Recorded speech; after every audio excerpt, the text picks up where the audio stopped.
అండి, welcome back to మున్నీస్ kitchens. ఏంటి సంచి మోసుకొచ్చాను అనుకుంటున్నారా? మీరు నా తమ్ముళ్ళు చూస్తుంటే మీకు అర్థమైపోయింది కదా. బేకింగ్ సంబంధించి చాలా ఐటమ్స్ అయితే కొనుక్కున్నాను. నాకు నిజంగానే ఆరాటం ఆతృత బాగా ఎక్కువైపోయినాయండి. నేర్చుకున్నది ఎప్పుడెప్పుడు చేద్దామా అన్న ఆతృత అయితే రోజు రోజుకి పెరిగిపోయింది అనమాట. మా బావ షాపింగ్కి వెళ్దాం, కొన్ని ఐటమ్స్ కొనుక్కుందాం, బేకింగ్ సంబంధించి నేను ఇంట్లో కేక్ చేయాలి, నీకు పెట్టాలి, పిల్లల బర్త్డేకి నేనే చెయ్యాలి, ఇంక ఇదే రోజు. తనకేమో కుదరక తర్వాత వెళ్దాం అన్నారు.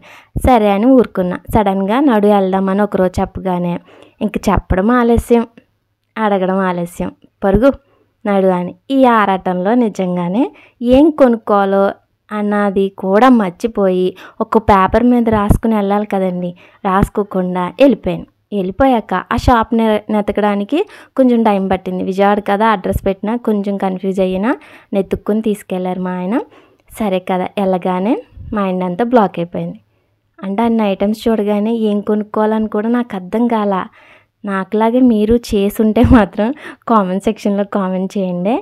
నేను కొనుక్కున్న ఐటమ్స్ ఒక్కొక్కటి వీడియోలో చూస్తున్నారు కదా, ఇవి కొనుక్కున్నాను. ఏం కొనుక్కోలేదా అనుకుంటున్నారా?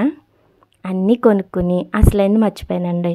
మొత్తం బేకింగ్ సంబంధించిన చాలా ఐటమ్స్ అయితే వెనక్కి వెళ్ళి ముందుకొచ్చి బిల్ వేసాక మళ్ళీ ఆపి మా ఆయన నా వంక అలాగే చూస్తున్నాడు, ఇది అంత బిల్ చేస్తుందా అని. ఆ కంగారేమో నిజంగా అసలైన వస్తువులు మర్చిపోయాను. అన్నీ తీసుకుని బేక్ చేయడానికి బౌల్స్ మర్చిపోయాను, క్రీమ్ చేయడానికి క్రీమ్ ప్యాకెట్ మర్చిపోయాను, బటర్ మర్చిపోయాను. ఇవి లేకుండా నేను కేక్ ఏం చేస్తాను చెప్పండి? పైగా కూల్ కేక్ చేసేస్తానని పెద్ద బిల్డప్ ఇచ్చాను మా అమ్మాయికి అయితే.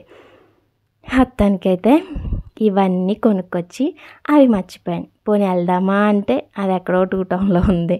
మళ్ళీ మా ఆయన ఎప్పుడు కరుణిస్తాడా, నేను ఎప్పుడు వెళ్ళి తెచ్చుకుంటానా, ఎప్పుడు వీడియో చేస్తానా, ఎప్పుడు నేను ఫస్ట్ స్పాంజ్ కేక్ చేస్తానా, ఎప్పుడు మీకు పెడతానా అనే ఆరాటంలోనే ఉన్నాను.